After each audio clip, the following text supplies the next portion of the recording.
wala ma people ko minisiteri ng'ibisanzwe manyana mayise ibintu bitrend yitwa Ishospeed rero umunyamerika ugezweho cyane, umunyamerika ukundwa n'urubyiruko, umunyamerika ukurikirwa n'abantu benshi bitewe na live streaming agenda akora maze bikaza kunyura kuri chaîne YouTube live, aho ibintu byose aba bikurikiranira kuri telefone aba yambaye ku kuboko, abagenda areba abantu bagezweho, abantu bari kumukurikira uko babangana, ndetse rimwe na rimwe n'abantu bamusaba kuba yakora video maze akakanya akabanza updating cyangwa se akahita ashyira live streaming. So ubwo rero yari Kigali mu Rwanda agiye ahura n'abantu batandukanye, aba influencer mu ngeri zose zitandukanye. Gusa nubwo Ishospeed yageraga i Kigali mu Rwanda yagiye akorera ibintu byinshi bitandukanye, ariko hari ibintu by'ingenzi byagiye bisigara mu mitwe y'abanyarwanda, byagiye bisigara mu rwibutso abantu benshi batazibagirwa, cyangwa se abantu bari bamukurikiye ku rubuga rwa YouTube, aho yarakurikiwe n'abarenga ibihumbi bigera kuri 80 akibwa mbere agifungura YouTube, ariko mu masaha ukagenda agendaga maze aza kuba yuzuza hafi miliyoni zirenga enye zari zimukurikiye ako kanya. So rero reka nkubwire ko iyi foto murayibona, iyi foto yabaye trend, iyi foto yabaye icyamamara ahantu hose, ni ifoto igaragara nk'igishushanyo cyangwa se nka stati, ariko ni keke ikoze mu ishusho ya Ishospeed amaze kuba bamuhereza, maze aza kuba ayisoma arayirya, maze bigenda bishimisha abantu benshi. Indi foto yabaye trend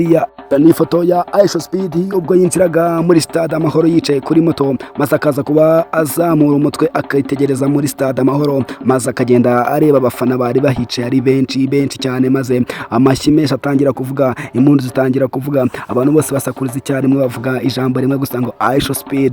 Ishospeed, maze nawe arazamuka arabitegereza, maze atangira kugenda avuga amagambo menshi, ari naho yaje kuba avugira ijambo cyangwa se asuhuza abanyarwanda ubwo yavugaga ikinyarwanda, maze akabwira ati muraho. Ijambo naryo cyabaye trend kuri TikTok, ryabaye ahantu hose, abantu benshi bari kugenda barikoresha berekana uburyo Ishospeed ari umwana cyangwa se ari umusore ugaragaza ibyishimo. Indi foto yabaye trend rero ni iyi ngiyi ubwo Ishospeed bamuherezaga umurishyo, maze akahita yegera abakaraza bari kuvuza ingoma, maze n'intore agatangira gukoma ingoma yihuta cyane, ari nako areba ku ruhande akajya areba abantu bamukurikiye kuri live streaming yari gukora. Imwe mu mafoto nayo yashimishije abantu benshi, dore ko ahangaha arimo aragenda yerekana umuco w'u Rwanda. So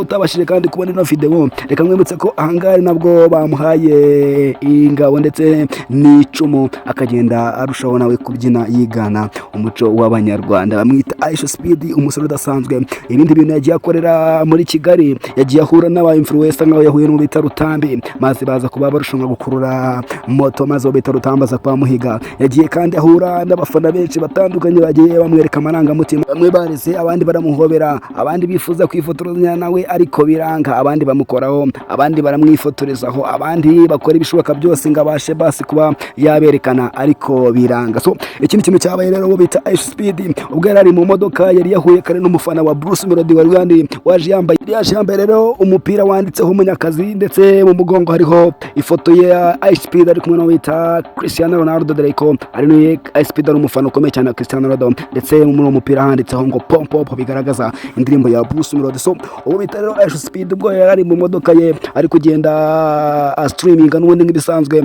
yaje gutungurana abwira umushoferi we wari umutwaye, aramubwira ati nshakira indirimbo yitwa Pompo ya Bruce Melody, imwe mu ndirimbo numvise iri kuba hit mu gihugu cy'u Rwanda. So ntabwo nasuza rero ku byo bita Ishospeed yakoreye mu Rwanda tutavuze kuba yasuye mu Marangi, nka hamwe ahantu hambere haba ikintu cyitwa icyo kurya, aho yakageze bakamuhereza ipirawu, bakamuhereza ubugari, bakamuhereza isombe, akarya akishima akavuga ati ibi ngibi nibyo bintu bya mbere mbonye byiza biba muri iki